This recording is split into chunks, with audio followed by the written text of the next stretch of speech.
Hi everyone, thanks once again for tuning in.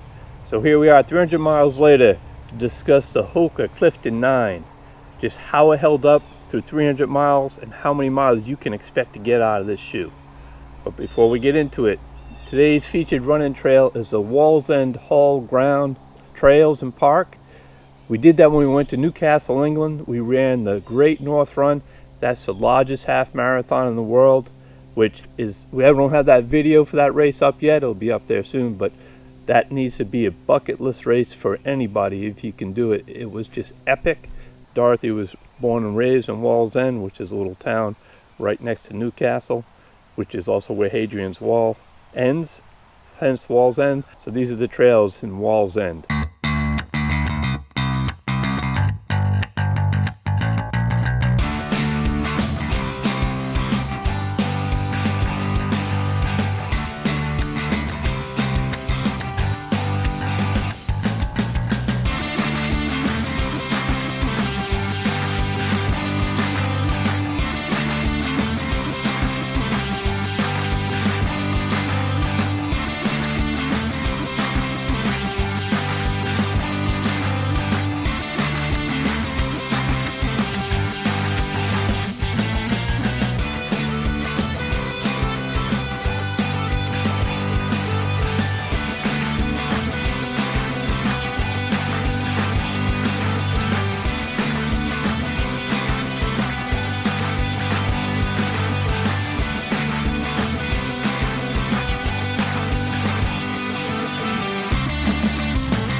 So these HOKA Clifton 9s, more than any other shoe, I took them on all sorts of surfaces. First off, I did my first ultra marathon, which was a high ball to Thurman.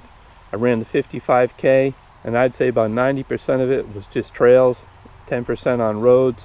So all the training leading up to that, as well as that run, and then after that it's been on a lot of crushed gravel or just road and pavement. So, as I said, all different types of surfaces, which leads to the question of the day: do they get beat up more if you strictly run them on roads or if you run them on all different types of surfaces?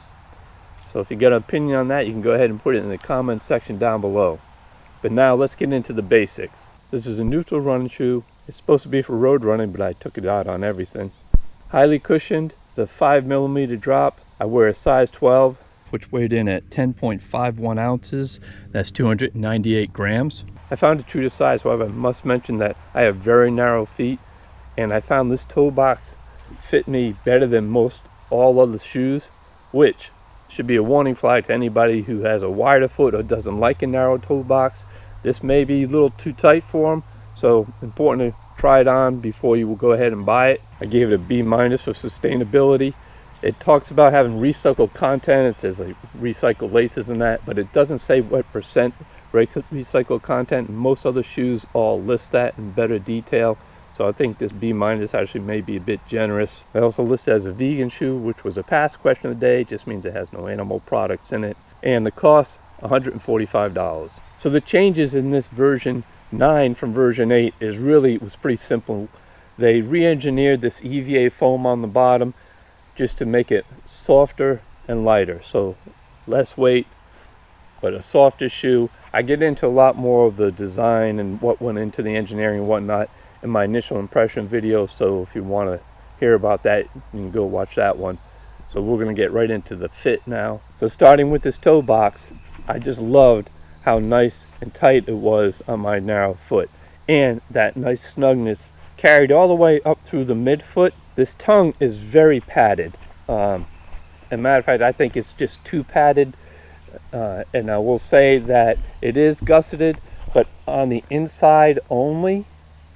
You can see that on the inside only, not on the outside, which is fine because the tongue always will tend to slide and migrate to the outside. So gusseted it on one side. I really like this heel design. I know it's got this silly little elf spur, but that's what HOKA does with these things. And I really like the way that the cushion for me just comes and it maximizes here at the top of the ankle collar, not further down. So the lock-in, the feel of this entire shoe was just fantastic. However, between this really thickly padded tongue and just this material, the mesh, I just felt this shoe was a bit suffocating and it definitely ran hot. So that gets us into the ride. And the reason I purchased this shoe was for that ultra marathon. I didn't plan on using this shoe to run that. I had another one, but that other one just didn't seem to have as stable a landing base. And so I tried different ones on, and it's hard for me to say exactly what it was about this HOKA. The stack height, just the proportion of having that narrow toe box with this wider base. I don't know what it was, but this had the most stable and trusting landing base of any of the shoes I tried on far and away. So kind of an odd thing for me to say and to reason to pick a shoe, but I was really glad I did, because I will say in that entire ultra, the only time I fell was at mile 29, and that was my own fault. I stopped paying attention, so I can't blame it on the shoe. So this shoe is a rocker, as are all HOKAs, meaning it's designed for as you roll forward throughout into your toe lift off. They have this early stage meta design rocker. This is my second HOKA shoe, and I'm running with a third. All three of them are supposed to have that design. So other shoes have tried to do this rocker design, but I think HOKA really has perfected it. As for the energy return and responsiveness, you know, there's just not much in this shoe at all. But you know, when it's a max cushion shoe, and no matter how hard people try, the more cushion you put in it, the less responsiveness you're gonna get. And so what responsiveness was in there was long gone by mile 300. And so interestingly, I went back and looked at the other HOKA shoe I ran in and did a review. That was a Mach 4, and I thought that one also went flat by mile 300. So at least they were consistent in that regard. Also, whenever I finish a run and something noteworthy happens for these shoes, I make a note of it on my phone.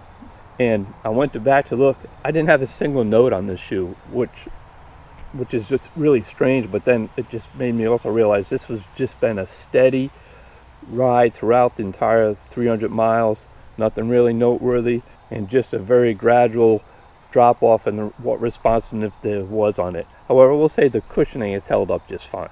So to summarize, the Clifton is HOKA's big cushy running shoe.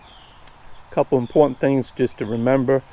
If you're looking to get this shoe and you like a wider toe box, you better try this on first, because it is certainly a narrow toe box.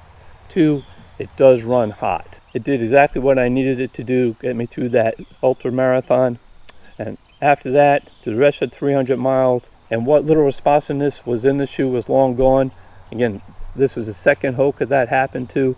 And somebody commented on one of my other running shoes that said, you know, once the responsiveness is gone from a shoe, you kind of lose a lot of the fun. And I agree. So while there's a lot left in the bottom of this shoe, I wouldn't recommend it for more than 300 miles. So many thanks for making it through the video. If you like it, go ahead and give it a thumbs up. If you haven't subscribed, please do so. We do not just shoe reviews, but we do our races featured throughout one in every state, as well as one international ones, such as that Great North Run. So go ahead and subscribe. Thanks so much for watching. Keep getting out there and running, and keep racing the nation. In this rendition of Stupid Things to Argue About with Your Wife, we were at the grocery store. We got behind a fella, and he had some terrible BO. My wife said, gosh, he smells like Bigfoot. I said, well, yeah, but he has the wrong colored hair. It was dark brown hair. She says, what are you talking about? Bigfoot has dark brown hair. I said, no, they don't. It's more rusty orange, like orangutan. Everybody knows that. She said, no, maybe when they're young, but they grow and it becomes dark brown. I said, it doesn't. They just get very dirty, and the rusty brown then looks dark brown. And anyways, I said to her, how do you know it smells like Bigfoot and not the Yeti? She says, don't be stupid. The Yeti isn't real.